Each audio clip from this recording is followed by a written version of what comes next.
Assalamualaikum. Waalaikumsalam warahmatullahi wabarakatuh. Bagaimana kabarnya semua? Alhamdulillah baik. Baik, saya persilakan kepada ketua kelas untuk menyiapkan. Baik. Kiamat. Salaman. Assalamualaikum warahmatullahi wabarakatuh. Waalaikumsalam warahmatullahi wabarakatuh. Jurusan. Sebelum kita belajar, marilah kita berdoa. Berdoa dimulai. Bismillahirrahmanirrahim. Rabbi zidna ilman warzuqna fahman. Amin. Alhamdulillah. Lalu Ibu mulai pelajaran hari ini, Ibu mau cek kehadirannya semua.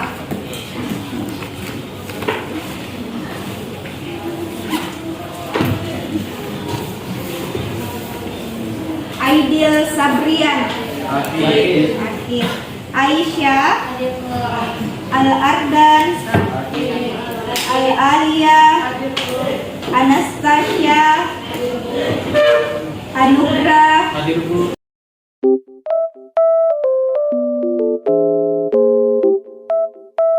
materi baru ya tentang dakwah, materi bab 4. Sebelum Ibu masuk materi bab 4, Ibu mereview kembali materi kita sebelumnya bab 3 tentang apa? Menghindari perkelahian terpelajar, miras atau minuman keras, dan narkoba. Oke, menghindari perkelahian antar pelajar. Materi kita pekan lalu itu apakah itu terkait sifat positif atau sifat negatif? Negatif. Paham Ki? Masih kita pahami materi pekan lalu? Insyaallah. Oke, sekarang materi kita tentang menyebarkan Islam dengan santun dan damai melalui dakwah, khutbah, dan tabligh. Sebelum itu jelaskan materi ini. Ada yang sudah paham? Apa pikiran tak kalau Ibu berbicara tentang dakwah? Ceramah, apalagi? Mengajak kebaikan. Ya, mengajak kebaikan. Jadi 3 hal ini berkaitan tentang mengajak seseorang dalam kebaikan. Ada yang sudah pernah berdakwah atau nggak ceramah? Ada? Ada ya. Nah, apalagi kalau di media sosial kita posting berkaitan tentang mengajak orang untuk sholat, itu juga dakwah.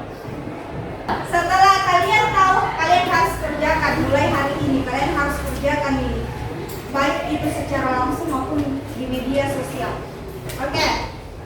Hari ini materi kita ada 3 tujuan pembelajarannya. Ada yang bisa bantu dibacakan? Saya Bu. Ya, silakan. Tujuan pembelajaran yang pertama menjelaskan konsep dakwah, khutbah dan tabligh dalam Islam. Yang kedua menyusun materi dakwah, khutbah dan tabligh yang mengandung nilai-nilai santun dan damai. Dan yang ketiga memanfaatkan teknologi untuk menyebarkan pesan dakwah secara efektif melalui media digital.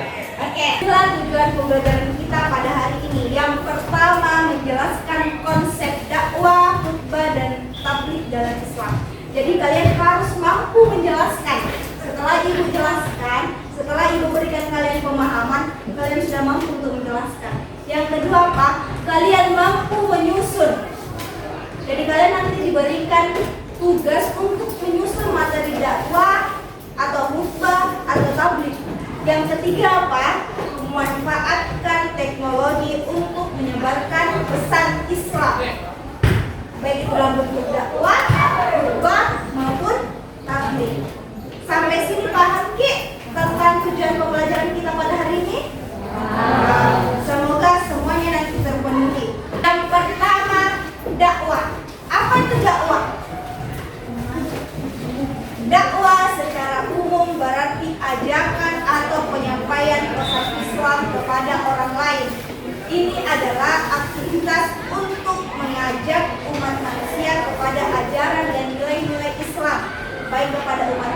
muslim maupun kepada non-muslim. Ini yang dimaksud dengan dakwah. Ibu bisa tidak menyampaikan dakwah sama orang yang bukan Islam? Boleh. Boleh nah, tapi bukan dengan cara masuk ke Islam. Tidak. Kita sampaikan saja materi-materi atau ajaran-ajaran Islam yang damai. Biarkan dia hatinya nanti terketuk sendiri. Gitu. Terus yang kedua, dakwah itu terdapat dalam Quran surah An-Nahl ayat 125. Ada yang bisa bantu Ibu bacakan? Ya, silakan bacakan. أعوذ بالله من الشيطان الرجيم ادع إلى سبيل ربك بالحكمة والموعظة الحسنة وجادلهم بالتي هي أحسن إن ربك هو أعلم بمن ضل عن سبيله وهو أعلم بالمهتدين. Oke, ada yang bisa bacakan artinya? Terima kasih Nah ya. Ada yang bisa bacakan artinya?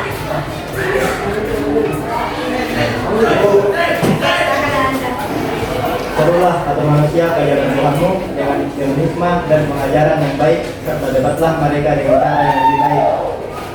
Sesungguhnya Tuhanmu dialah yang paling tahu siapa yang tersesat dari jalannya, dan dia pula yang paling tahu siapa yang mendapat petunjuk. Oke, ayat ini berkaitan tentang dakwah. Perintah untuk berdakwah. Serulah manusia. Ada kata perintah. Jadi kita diperintahkan untuk semuanya berdakwah ya. Meskipun hanya satu ayat saja atau satu kebaikan saja. Serulah manusia ke jalan Tuhanmu dengan hikmah dan pengajaran yang baik. Jadi berdakwah itu bukan hanya sekedar menyampaikan, tapi juga mencontohkan pengajaran yang baik. Jadi bentuk dakwah yang paling keren itu teladan. Kayak percuma itu kalau kita sampaikan ke mata, tapi kita tidak kerjakan sendiri, pada bilang ke mata cabang situ. Begitu toh? Jadi harus kita sampaikan pesan dan kita sendiri juga kerjakan itu. Oke, ini tentang kewajiban untuk berdakwah. Selanjutnya khutbah. Apa itu khutbah? Khutbah adalah pidato atau ceramah yang disampaikan oleh seorang imam atau khatib pada waktu-waktu tertentu dalam Islam. Khutbah berfungsi untuk memberikan nasihat, petunjuk, dan pengajaran kepada umat Islam serta untuk mengingatkan mereka tentang prinsip ajaran Islam. Oke, kalau ibu bilang khutbah apa dipikiran tak? Khutbah apa contohnya? Khutbah Jumat, apa lagi? Khutbah Jumat, khutbah Idul Fitri, khutbah Idul Adha. Itu namanya khutbah. Ada khatib, ada penceramahnya. Gitu. Oke, lanjut tabligh. Tabligh adalah seruan atau penyampaian ajaran Islam kepada masyarakat. Tabligh ini bersifat informal, adanya interaktif yang membuka ruang dialog. Apa contohnya tabligh?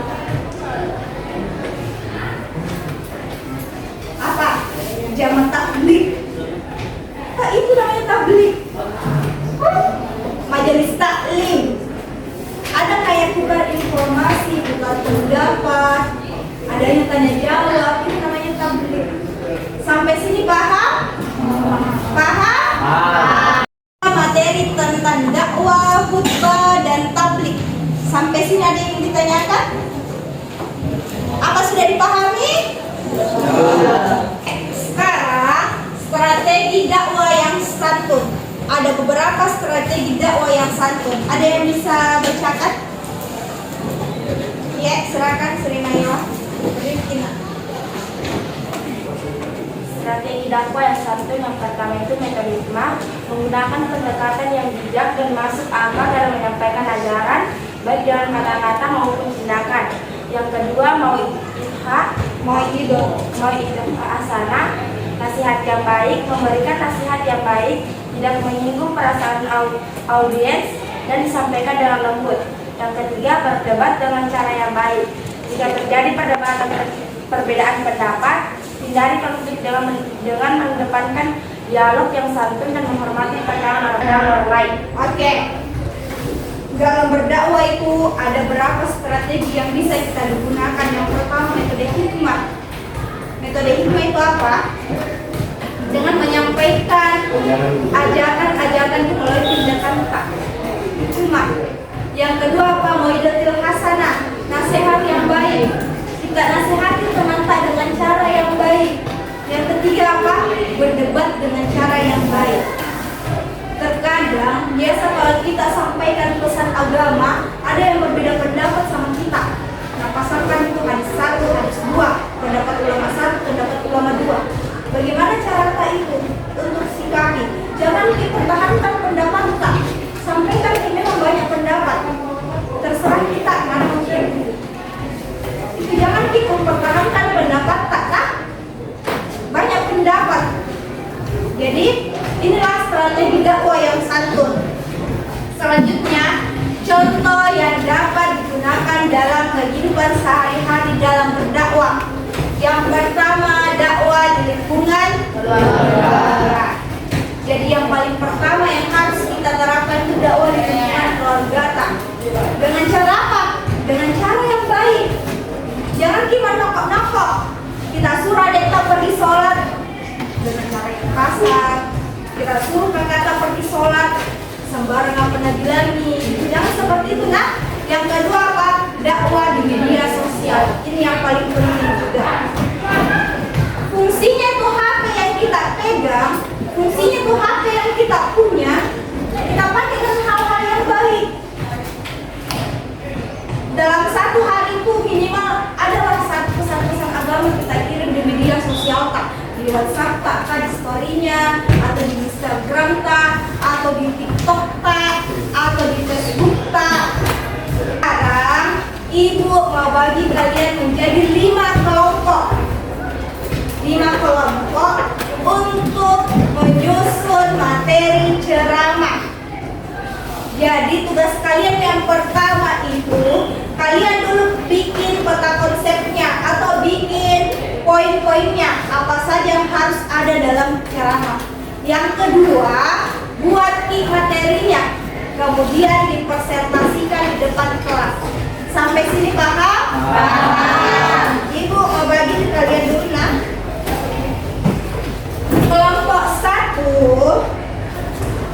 Kelompok satu itu Aisyah, Jiva, Dita, Elsia, Fabiola dengan Ignasya. Itu kelompok satu. Kelompok dua Misbahun Nur, Mahima, Naila, Putri Akila. Itu kelompok 2. Kelompok 3 Sofia, Sri Naila, Syafira,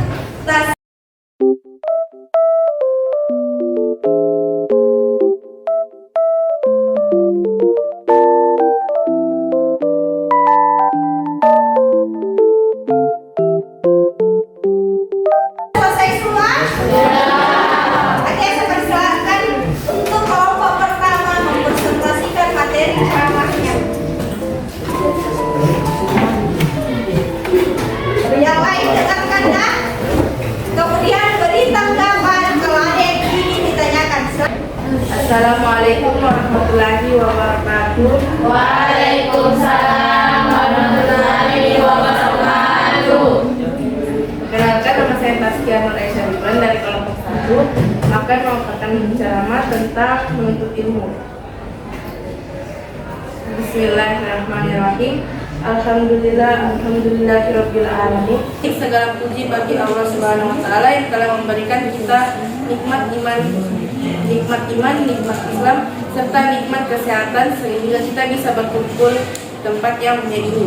Salawat dan salam kita curahkan kepada junjungan kita Nabi besar Muhammad Sallallahu Alaihi Wasallam, para sahabat serta umatnya hingga akhir zaman. Hadirin yang dirahmati oleh Allah Subhanahu wa taala, pada kesempatan yang penuh berkah ini izinkan saya untuk menyampaikan sedikit ceramah tentang pentingnya menuntut ilmu dalam Islam. Menuntut ilmu adalah kewajiban. Islam adalah agama yang sangat menjunjung tinggi ilmu pengetahuan. Nabi Muhammad SAW bersabda, menuntut ilmu itu wajib atas setiap muslim. Hadis riwayat Ibnu Majah. Dari hadis ini kita memahami bahwa menuntut ilmu bukanlah pilihan, melainkan kewajiban bagi setiap muslim, baik laki-laki maupun perempuan. Keutamaan orang yang berilmu, orang yang menuntut ilmu mendapat ilmu. Demikian ceramah dari saya. Wassalamualaikum warahmatullahi wabarakatuh. Oke, silakan. Ada yang memberikan tanggapan terkait ceramah yang disampaikan oleh kelompok 1? Oke, silakan Islam. Saya akan memberi tanggapan kepada Tazkiyah. Menurut saya sudah bagus, tapi kurang fokus sehingga masih terbatas. Oh iya, jadi perlu ditingkatkan lagi kefokusannya. Nah, retorikanya. Oke, ada lagi yang memberikan tanggapan? Kita di sini saling belajar, nah. Dikomentari bukan berarti yang mengomentari sudah sempurna, tapi untuk semakin lebih baik lagi. Oh, ternyata salahku di sini. Nanti bisa saya perbaiki di situ. Nomor 2 saya persilakan untuk naik. Mari sekali.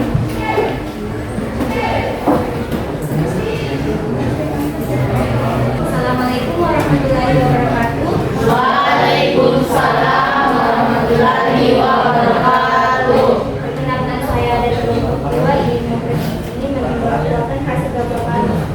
Saya kesempatan kali ini hanya mengambil tema berbakti kepada orang tua. Assalamualaikum warahmatullahi wabarakatuh.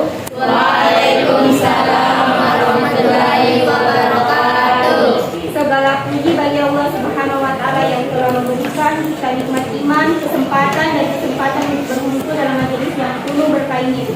Sholawat serta salam kita hantarkan kepada Nabi Muhammad Sallallahu Alaihi Wasallam. Suri teladan bagi Muhammad manusia. Pada kesempatan yang mulia ini, mari kita renungkan salah satu kewajiban utama yang sering dilupakan, yaitu berbakti kepada orang tua. Berbakti kepada orang tua bil walidain adalah perintah penting dalam Islam yang dicerminkan dengan ibadah kepada Allah. Dalam Al-Quran dan hadis, umat muslim diperintahkan untuk bersikap lembut, menghormati serta mendoakan orang tua, baik saat mereka hidup maupun setelah wafat. Pahala berbakti sangat besar, termasuk memperpanjang umur dan membawa keberkahan. Sebaliknya, durhaka kepada orang tua termasuk dosa besar yang sangat dilarang dalam Islam. Sekian dakwah dari kelompok kami. Wassalamualaikum warahmatullahi wabarakatuh. Waalaikumsalam warahmatullahi wabarakatuh. Tepuk tangan dulu untuk kelompok 3.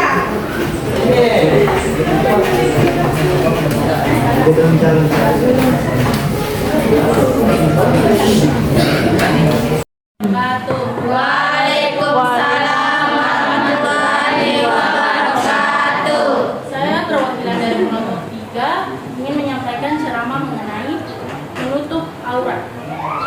Alhamdulillah, marilah kita panjatkan puji syukur kita atas kehadirat Allah yang Maha Kuasa yang telah memberikan kita nikmat iman, Islam dan kesehatan sehingga kita dapat berkumpul di majelis ini. Salawat serta salam semoga selalu tercurahkan kepada junjungan kita Nabi Muhammad Sallallahu Alaihi Wasallam, sahabatnya serta kita semua sebagai umat yang setia hingga akhir kiamat. Aurat dalam Islam adalah bagian tubuh yang wajib ditutupi dari pandangan orang lain yang bukan mahram. Bagi laki-laki, auratnya adalah antara pusar hingga lutut. Sedangkan bagi perempuan, auratnya adalah seluruh tubuh kecuali wajah dan telapak tangan. Dalam Al-Quran, Allah Subhanahu wa Ta'ala berfirman, "Hai Nabi, katakanlah kepada istri-istrimu, anak-anak perempuanmu, dan istri-istri orang mukmin, hendaklah mereka mengulurkan jilbabnya ke seluruh tubuh mereka. Yang demikian itu supaya mereka lebih mudah untuk dikenal, karena itu mereka tidak diganggu dan Allah adalah Maha Pengampun lagi Maha Penyayang." Surat Al-Ahzab ayat 59. Hikmah menutup aurat. Yang pertama itu menjaga kehormatan diri, menghindari fitnah, menaati perintah Allah, melindungi dari gangguan. Menutup aurat dalam kehidupan sehari-hari. Menutup aurat harus dilakukan setiap saat, bukan hanya saat beribadah dengan pakaian yang longgar dan tidak transparan. Baik, itulah pemaparan ceramah dari kelompok kami. Kami ucapkan Assalamualaikum warahmatullahi wabarakatuh. Waalaikumsalam warahmatullahi wabarakatuh. Oke, sekarang kelompok 4.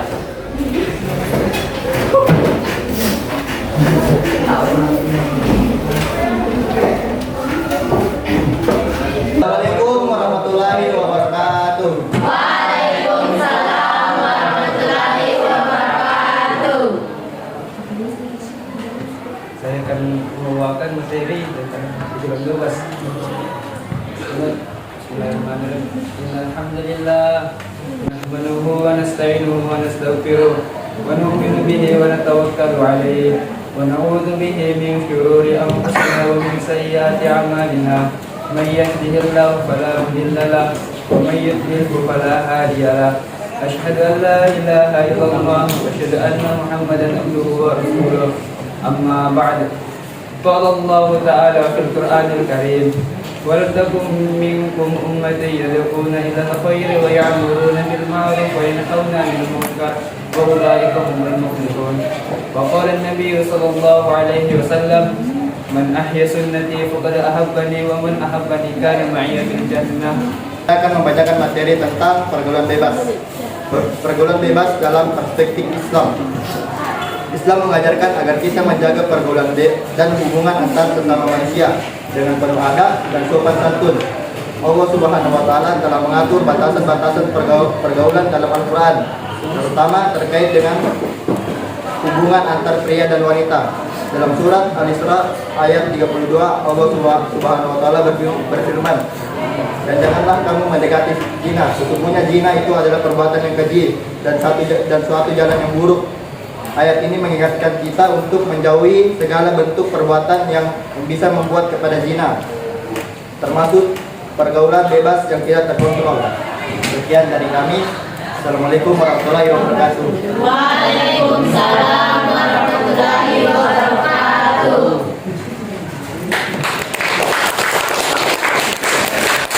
Ya, baru pertama kali, tapi sudah mampu menguasai materinya dengan baik dan menyusun materinya itu semua sudah ada ayat-ayatnya. Kalau ibu mau nilai,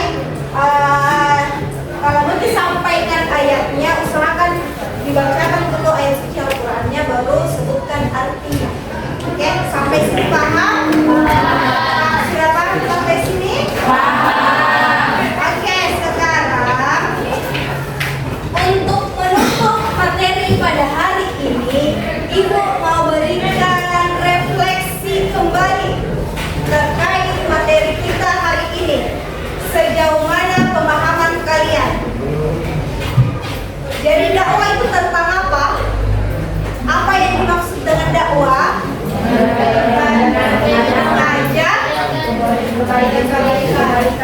Mengajak dalam kebaikan. Pertanyaan berikutnya, refleksi kita, apa perbedaan khutbah dengan dakwah? Iya, apa itu? Kalau khutbah itu dilakukan pada waktu yang tertentu, sedangkan dakwah itu bisa dilakukan kapan saja dan di mana saja. Oke, Masya Allah. Jadi, kalau khutbah itu ada waktu-waktu tertentu dan contohnya apa tadi? Jumat,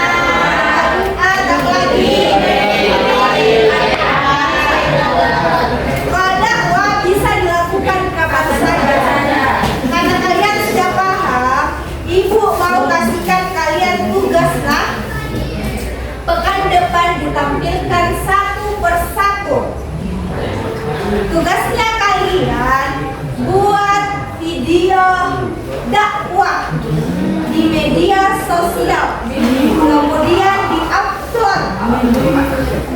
Kemudian kita tampilkan satu persatu, terserah materi apa, terserah model bagaimana, perkelompoknya dengan cara ada yang berperan sebagai pendakwah, ada yang berperan sebagai pemerannya.